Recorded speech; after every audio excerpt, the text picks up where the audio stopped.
Channel's Business Global with me, Juliana Olayinka, from our studios here in London. Coming up on today's show, the sanctions lead to an increase in food prices, and with Washington threatening to cut hundreds of millions of dollars in aid to Niger.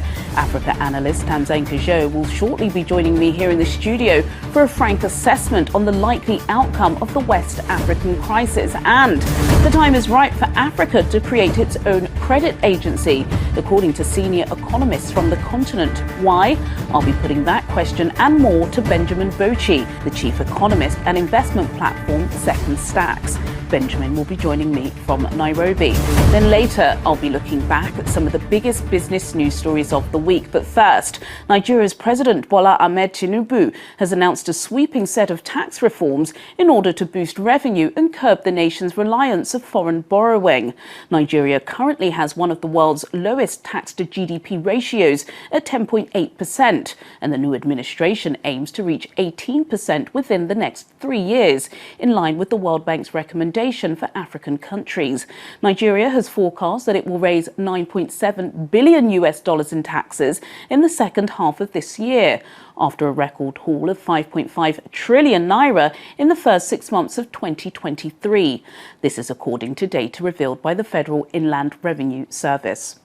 The leaders of Brazil, Indonesia and the Democratic Republic of Congo will meet in the Central African nation this month for the first trilateral summit on the preservation of the world's 3 major tropical forests. The Congo rainforest is known for its high levels of biodiversity, including more than 600 tree species and 10,000 animal species. Some of its most famous residents include forest elephants, gorillas, chimpanzees, leopards, hippos and lions. Central Africa's deforestation rate has steadily increased due to an expansion of industrial logging and conversion for large-scale agriculture.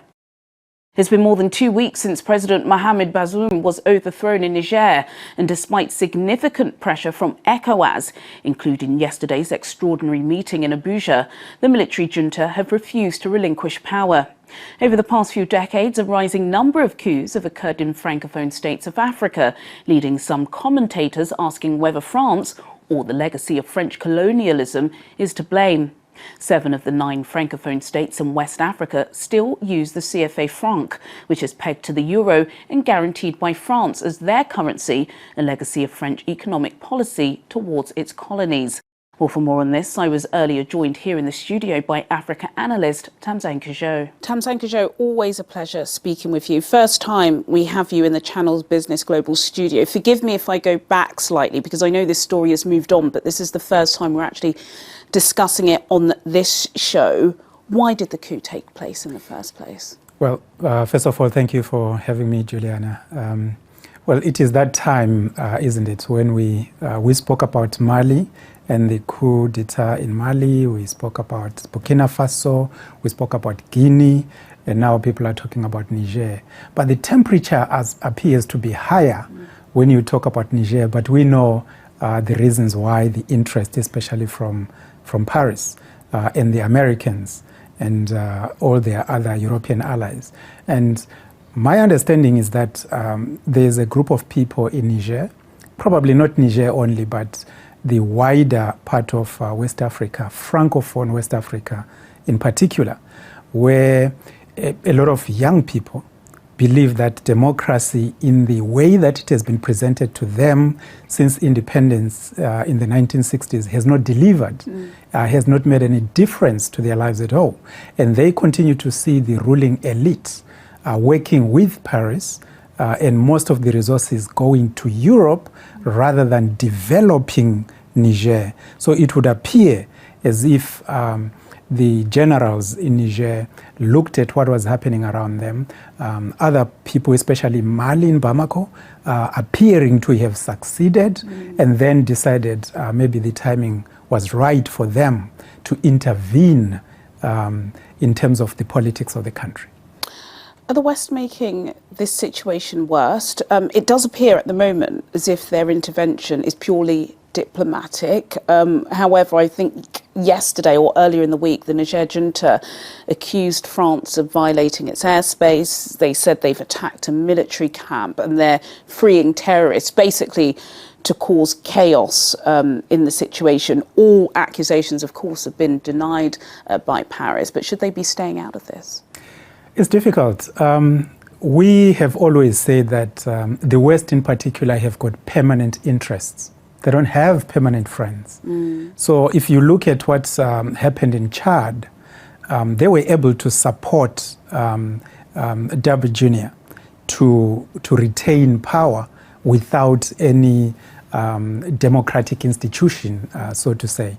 So it would appear to me, knowing what I know, that France will do whatever they can to try and protect their own interests. We know, and everybody has been saying it, that Niger supplies a lot of uranium that powers most of the nuclear power stations in France. So just imagine if you were the French president and there is this threat that you might lose probably 30-40% of your electricity.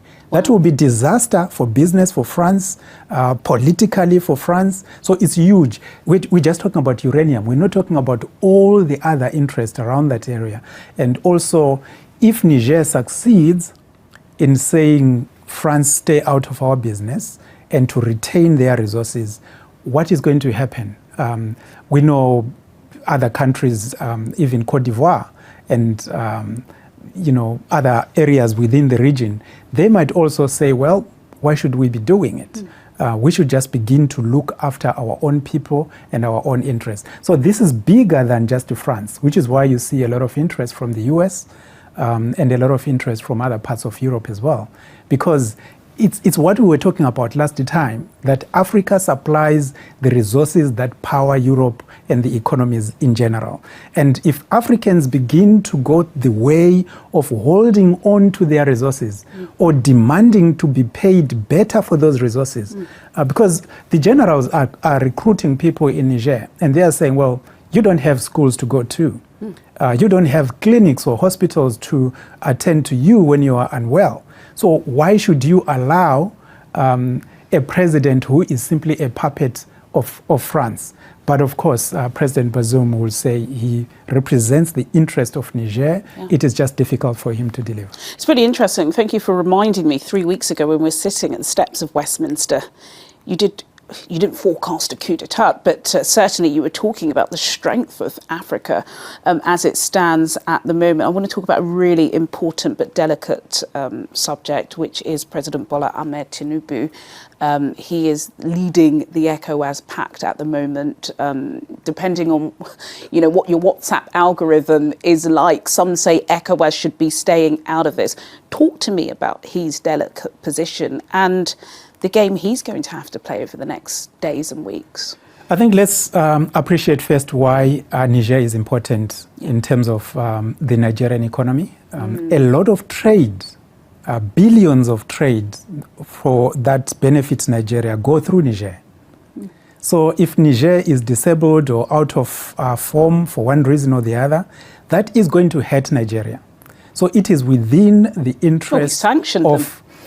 Well, sanction was the first move. It's the first reaction you do before you actually get all your advisors, economic, diplomatic, and others to gather around the table and make a determination. It is just to deter anybody else from carrying out a coup d'etat. But Niger is very, very important to Nigeria.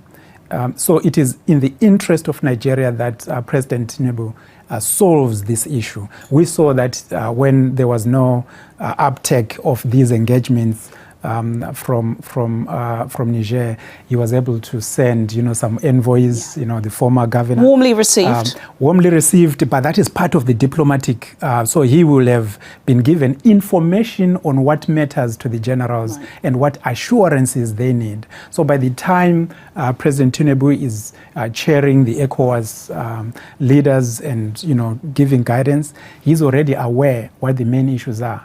And I'm sure the solution is going to be diplomatic. I don't believe that the military way will be the way to go.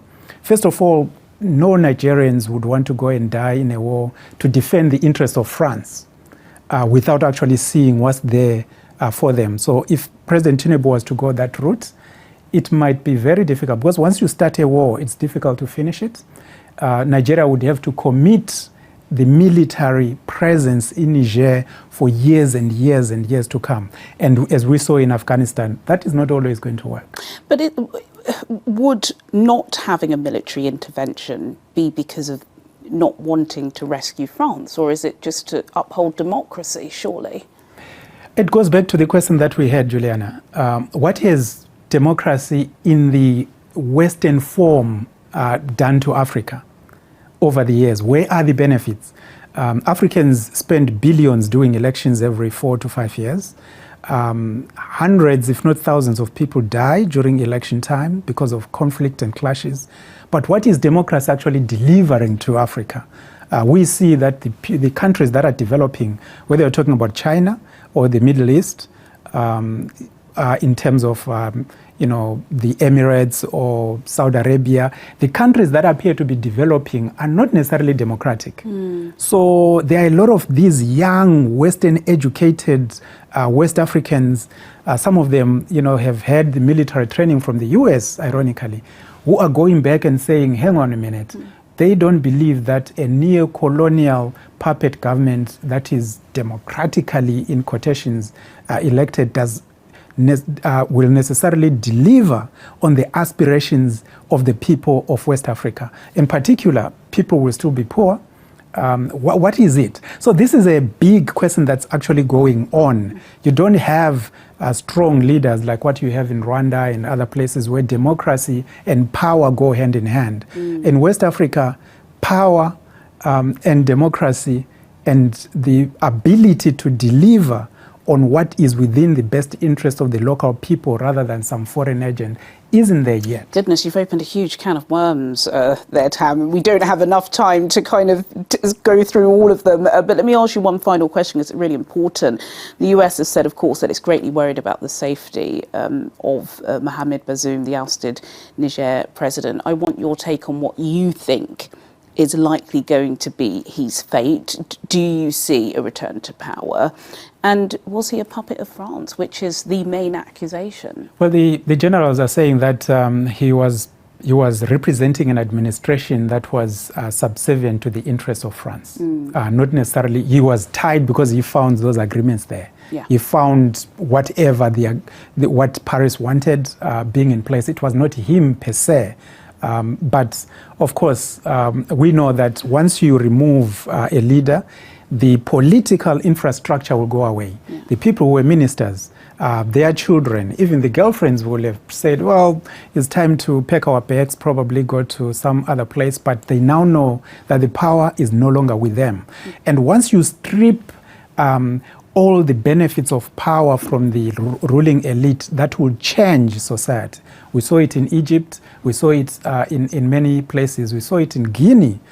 So the safety of President Bazoum, I think, I mean, the US and the UN might be saying that, but if you look at what happened to Conte in Guinea, they were able to look after him. Yeah. And I know there's a template from somewhere else where the army intervened in one country and the president was looked after until he resigned. And I would like to think that maybe these West Africans are looking at that template. Yeah. It's no longer the time to go and shoot and kill a president, but just look after him or her, whatever the case might be, until the transition is facilitated. Wow, some fascinating insights. As always, we're certainly going to have to bring you back because I think we're going to be following this story for at least weeks to come. Tam Sankojo, Africa analyst, always a pleasure. Thank you so much. Thank you for having me. Well, coming up on Channel's Business Global, the time is right for Africa to create its own credit agency. This is according to some senior economists from the continent. Why? I'll be putting that question and more to Benjamin Bochi, the chief economist at investment platform Second Stacks. Benjamin will be joining me from Nairobi, and I'll of course be looking back at some of the biggest business news stories of the week. All of this after the break. Do stay with us. Welcome back to Channel's Business Global with me, Juliana Olayinka, from our studios here in London. In a moment, I'll be catching up with Benjamin Bochi, the chief economist at investment platform Second Stacks. But until then, here's a breakdown of the biggest business news stories of the week. Italy has watered down its new windfall tax on banks and set a cap on payouts after the surprise announcement sent shares in the country's lenders plunging. The change comes a day after the government announced the 40% tax on the huge margins that banks have made through rising interest rates by increasing the amount they charged mortgage and loan holders. The government says lenders would pay no more than 0.1% of their assets, a fifth of the level the tax was previously predicted to reach. China's economy has slipped into deflation as consumer prices declined in July for the first time in more than 2 years. The official consumer price index fell by 0.3% last month from a year earlier. This follows weak import and export data, which raised questions about the pace of China's post-pandemic recovery. The country is also tackling ballooning local government debt and challenges in the housing market. Youth unemployment, which is at a record high, is also being closely watched as a record 11.58 million university graduates are expected to enter the Chinese job market this year. UK high street retailer Wilko has collapsed into administration, putting 12,000 jobs at risk. The family-owned business has been unable to find emergency investment to save its 400 shops across the UK. It has been working to secure a white knight for the firm, which has been trading since 1930. Wilko's chief executive, Mark Jackson, says management had left no stone unturned in its attempts to save the business. Successive interest rate hikes to combat inflation has been a huge talking point, not just here in the West, but across economies in Africa. In Ghana, the policy rate rose 50 basis points to 30% amid a $1.8 billion US dollar trade surplus. Nigeria's central bank raised rates 25 basis points to 18.75% to combat persistent inflation, which has been moving between 22 and 23%. These moves reflect diverse strategies to balance growth and stability in dynamic economies' landscapes. But aside from rates impacting consumer spending power, they also provide a skewed gaze for investors to ascertain risk. Well, for more on this, I'm now being joined by Benjamin Bochi, the chief economist at investment platform Second Stacks.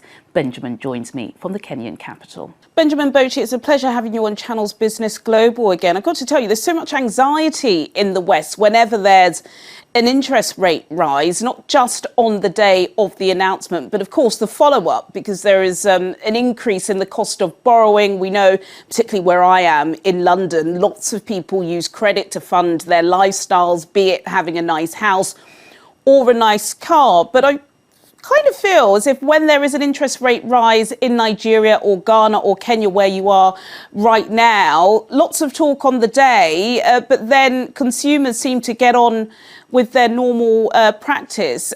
Would you say that's the case, and why does that happen?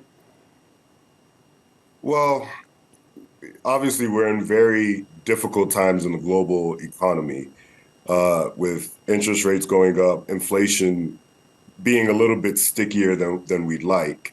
So for the next few months, and I think what we're seeing from the past, from the most recent data points, is that there is light at the end of the tunnel, but we still need to take some painful medicine going forward to get where we need to go. And at that point, I think consumers will see a drop in the cost of borrowing, and they can go on funding their lifestyles, and things should be okay. You said there's going to be some painful medicine. Talk to me about some of those numbers in Africa, particularly Nigeria and Ghana. Yeah, I mean, so when Ghana paused on rate hikes, I think one of the main things that I said was, we're not in wait and see territory. And I think they've got the message, because inflation in Ghana has been stickier than it has been in other countries. In Nigeria, it's still very high, 22% and above. In Kenya, though, you are seeing some positive updates, right? So inflation in Kenya has come within the central bank's target, which means that essentially their fight against inflation, they're seeing success. So the idea is simply just keep your foot on the gas, raise rates as needed, bring down inflation to within target ranges, and then we can ease up on the cost of borrowing. Yes, of course. We know that a rise in interest rates isn't just to curb inflation. It also gives a message to investors. And with the kind of tectonic plates of the world shifting so much at the moment, there is a lot of discussion online about credit ratings agencies and the fact that America, for example, dominates the credit ratings agency. In fact, their three biggest ones, Moody's, Fitch and Standard, and Poor's, they control 95% of the global credit rating score, which has led to many economists on the continent saying, you know, it's ridiculous and it's time for Africa to create its own credit rating agency. Do you agree with that? Are we there yet? I agree. It's a good idea, and Africa certainly should go through that motion of rating its own credit. But I'm not sure that you can really change the architecture of the debt markets in that way as quickly as you would like. Like you said, those three, they dominate the market, and the markets are always going to reflect their decisions. So it's not something you can just simply switch, to have done in your domestic market. What impact does creditworthiness have on African governments? It's one factor among many. So, you can see what type of returns and what type of risk profile you're dealing with African, sovereigns, but it doesn't really matter on its own. Within the context of the global economy, you'll see that, the US, for example, was just downgraded. Europe has its own issues. So you have to look at it within the global context. I mean, if you downgrade multiple countries at the same time, the relative difference remains the same. So the individual rating itself is not the be all end all. It's not the end of the discussion. It's pretty interesting, isn't it? In the West, particularly in Europe and in England, a lot of the reasons why inflation is so high is because of the ongoing fighting in Ukraine. Did it impact Africa? Slightly, of course, because of wheat and grain supplies. Now it's certainly impacting Africa because of what's going on in Niger. Do you think some of these geopolitical issues does have an effect on risk and investor appetite? Absolutely. Absolutely. I mean, the main problem that Africa faced because of Russia and Ukraine is inflation, food inflation in particular, which is a main driver of civil unrest on the continent. And it's, you made a fantastic point. You had this war in Russia and Ukraine. These are two breadbaskets of the world that drove up food inflation. Then what did you see? You're seeing a coup in Niger and folks in the streets. It's a polarized coup. It's not necessarily a popular uprising, but there are people on the ground that have been mobilized who support it, and that is something that you can almost directly point to the food inflation and the war in Russia and Ukraine as a factor that caused that. Absolutely. I know Second Stats look at the numbers very closely. Give us some forecasts, if you can, about where we see the continent go in Nigeria, Ghana, when it comes to the economy in the coming months. Well, it all depends on the decisions folks take. I think, like I said earlier, we need to maintain higher interest rates, higher policy rates until we get inflation under control. You don't want inflation to get out of whack. And more importantly, you don't want investors' perception of inflation to get out of control, because once that gets out of the bag, that is an extremely difficult piece of information to rein in. So you need to maintain a very strong stance. And I think that will continue for at least several months going forward. Yeah, I think that's a similar sentiment that we've seen from the Bank of England governor here, Andrew Bailey. Benjamin Bochi, chief economist at Second Stats, joining us from Nairobi. Thank you so much for your time and insight today. Thank you for having me. Well, sadly, that's all we have time for today. But as always, do get in touch with your comments and suggestions. I'll see you at the same time next week for more in-depth business analysis on Channel's Business Global. Goodbye.